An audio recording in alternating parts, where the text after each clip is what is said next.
You're watching Look East from the BBC. Coming up, confused? Well, pity their teacher. And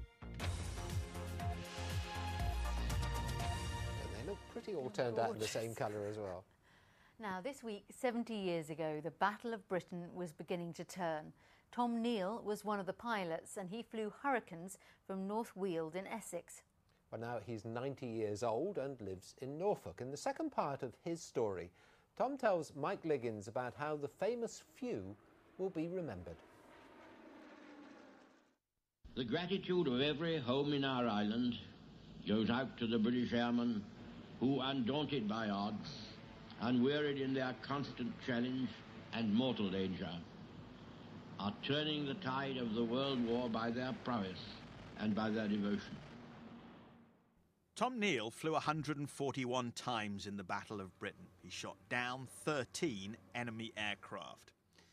Tom remembers very clearly how the battle was won, but also how the German High Command made crucial mistakes. Hitler changed his mind, and he rang up Göring and said, "Change the plan, attack the cities." And of course, from the 7th of September onwards, they attacked the cities, every city throughout the country. They changed the plan.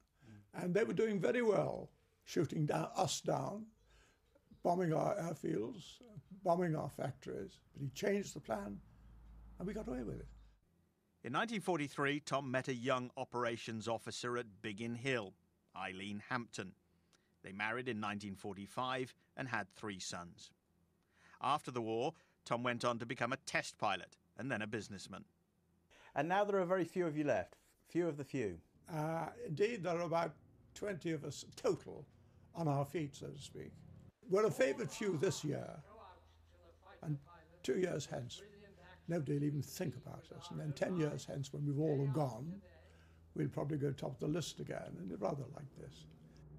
But won't the Battle of Britain always be one of the greatest stories told? You don't know how great, because Churchill once wrote a book called Hinge of Fate. I don't know if you've read them. You probably have. Well, the Battle of Britain was a hinge. And let me tell you this, that had the Germans invaded, they came close to doing, they would have won. No question about it. Never in the field of human conflict was so much owed by so many to so few. Tom Neal, what a remarkable man. Extraordinary man, and just riveting listening to him. It is, yeah. Just fantastic. Now, ask any teacher, and they will tell you the big challenge on the first day of term is matching names to faces. But of course, sometimes it's more difficult than others. 4 identical quads have just started at a school in Bedfordshire, and they're all in the same class. Faye Southwell has been to see how the sisters are getting on. They all look the same, but their personalities are very different. That's Ellie on the end and Holly. This is Georgie. No, wait, it's Jessica. So which one is Georgie? Well, it's definitely not this one. That's Holly again. The 4 sisters have all just started school. They've settled in fine, but for their teachers, it's been a bit of a struggle. Because they are all different people, we're beginning to tell them apart because of how they behave. And 1 and 2 are taller than the other 2. But Mum has written their initials on their school polo shirts, so that helps. So when they're looking at us, we can actually read their initials so we know which one is which. It's a system that works in class, but what about in the playground? Very tricky to tell them apart because they all look the same. They're mostly together, so sometimes you try and separate them. They're not together all the time. And then you can tell them apart? Yeah.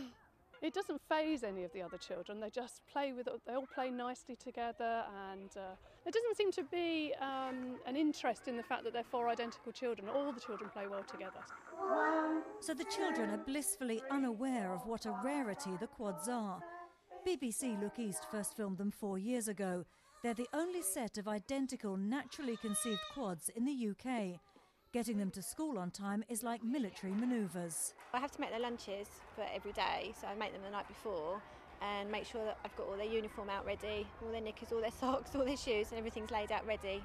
Most people probably think it's quite chaotic, but it isn't. It's quite calm, it's quite organised, kind of regimented really, I suppose. Today was non-uniform day, raising money for charity. The quads could have worn any clothes they wanted. Instead, just to add to the confusion, they insisted on dressing alike. Face South, well, BBC Look East, Bedfordshire.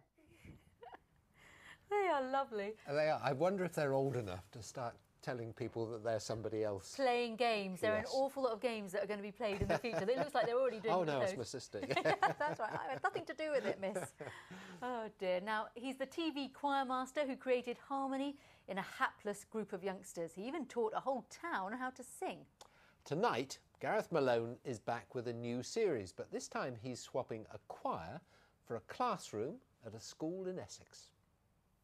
It doesn't take a genius to work out why they decided to call this Pear Tree Mead primary and nursery school.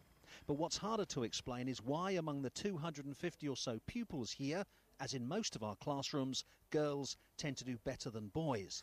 The man who hopes to find out is Gareth Malone. We're going to change school. I will make it as fun, as exciting, sometimes as dangerous. You have to work as hard as you possibly can. Gareth spent a term working with the boys, trying to drive up their skills in speaking, reading and writing.